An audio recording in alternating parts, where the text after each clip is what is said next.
Hey everyone, welcome back to Rocky Watches Movies. Today we're diving deep into a cult classic, the 1994 film The Crow.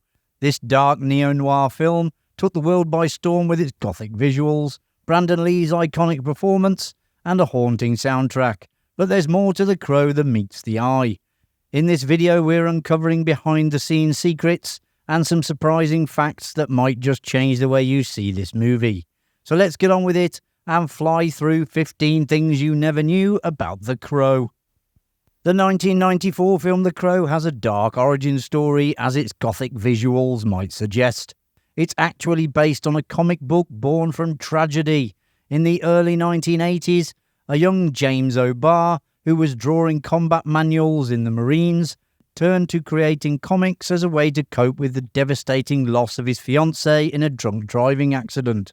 O'Barr also drew inspiration from another real-life incident he encountered, a news report about a young couple murdered over a mere $30 engagement ring.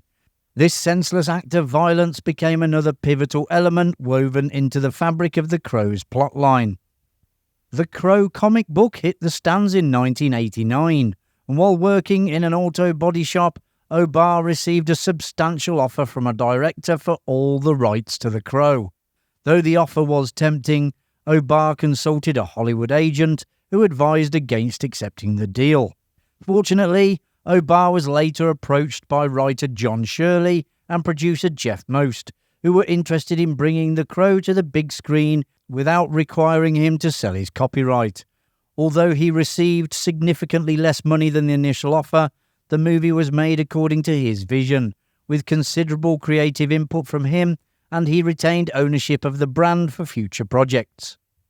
Writer John Shirley and producer Jeff Most made some changes to O'Barr's anti-hero. They downplayed Eric's drug use and brought the love story to the fore. They also made the Crow an actual animal, not just Eric's psyche, as it is in the comics. Shirley also turned the Skull Cowboy, a manifestation of Eric's mental anguish that appears in the comics, into a guide. Eventually, O'Barr thought the creative team had gone too far with their changes, so he created a 10-page outline explaining his character's motivations, to get them back on track. Horror writer David J. Show was brought in to revise the script, streamlining the number of villains, establishing a clear hierarchy among them, and incorporating Devil's Night as the pivotal event driving the initial attack on Eric and Shelley. For the lead role of Eric Draven, the producers initially considered musicians. Charlie Sexton, a Texan rocker, was one name that came up. O'Barr had different ideas though. He was thinking that Johnny Depp, Christian Slater or River Phoenix would be good fits for the lead. However, their hearts were ultimately led to Brandon Lee.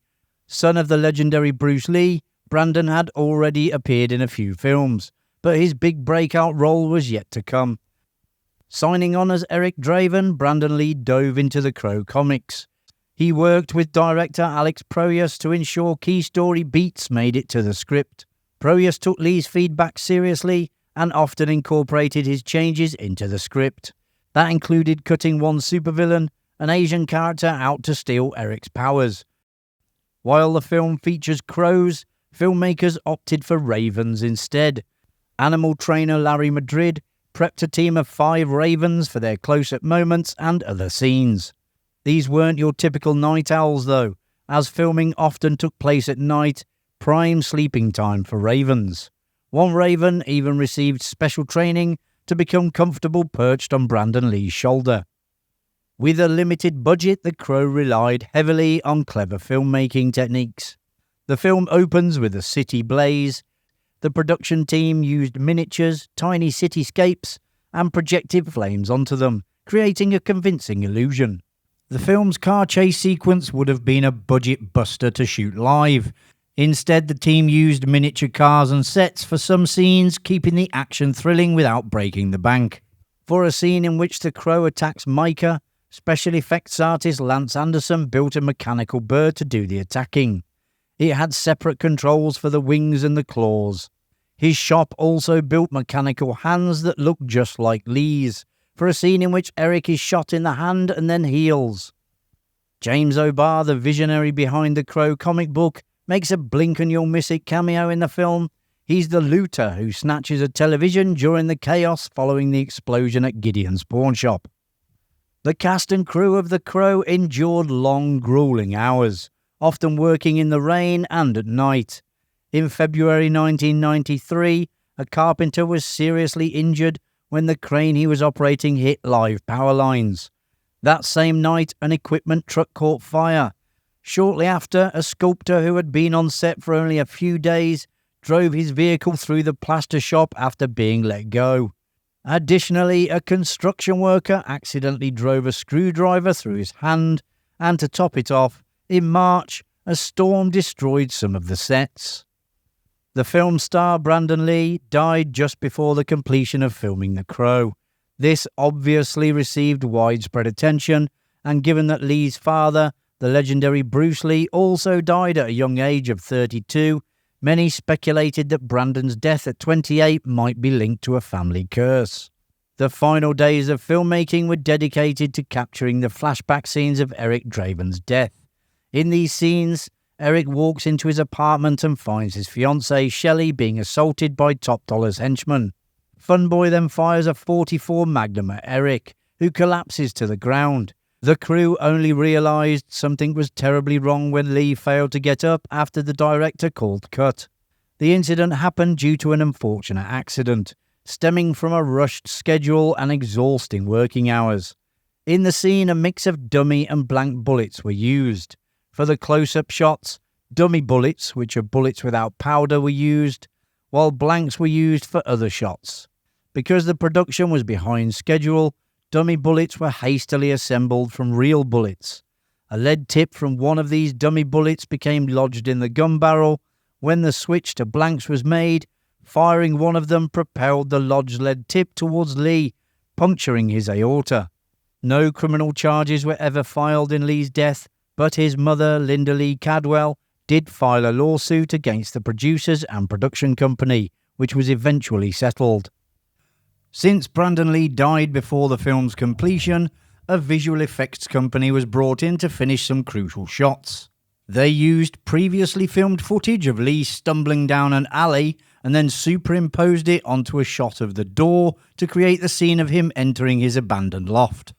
Lee's stuntman, Chad Stahelski, who by the way would go on to direct all of the John Wick films, was used as a body double to get the shot of Eric walking up to the window and looking out over the city.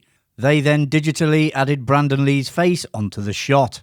For the shot where Eric Draven looks into a shattered mirror in his apartment, they composited another image of Lee with a map of the mirror to create the effect.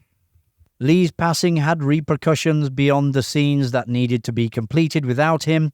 It also led to the removal of another significant character from the movie, who had already featured in several scenes. Skull Cowboy, portrayed by veteran character actor Michael Berryman, was intended to serve as a spirit guide for The Crow. Director Alex Proyas felt that the character was unnecessary and cheesy and wasn't particularly fond of him. Since Skull Cowboy's most crucial scenes required extensive interaction with Lee and had not yet been shot, the decision was made to cut the character entirely from the film. James O'Barr donated most of his profits from the film to charity. After buying his mother a car and getting a surround sound system for himself, he gave away the remainder. O'Barr explained at a comics convention in 2009 that he was really good friends with Brandon Lee, so it felt like blood money to him. He didn't want to profit at Lee's expense and kept his charitable actions secret for as long as he could, believing that it's not truly charity if one receives credit for it. The origin of Eric Draven's iconic makeup has been a source of speculation, with some fans mistakenly linking it to Alice Cooper or Kiss. However, the creator himself, James O'Barr, has debunked this rumour. At a 2009 comics convention, O'Barr revealed the Crow's look came from a marionette mask he saw painted on a London theatre. Although James O'Barr didn't initially plan for The Crow to become a franchise, he recognised its potential. Retaining the copyright allowed him to license the material to anyone interested in adding their own creative spin to the supernatural storyline. Unfortunately, the subsequent adaptations, The Crow City of Angels, The Crow Salvation, The Crow Wicked Prayer, and the short-lived television series called The Crow: Stairway to Heaven failed to capture the unique qualities of the original film. Instead, they came across as lackluster and low-budget imitations. There is a new remake starring Bill Skarsgård coming out in August 2024. Let's hope it lives up to the original and doesn't fall into the pit of despair with the previous sequels. And there you have it, folks. You now know a little bit more about The Crow. If you enjoyed the video, which I presume you did as you got this far, hit that like button and subscribe so you don't miss any future videos coming to Rocky Watches Movies. Thanks for watching. I'll see you in the next one. Bye for now.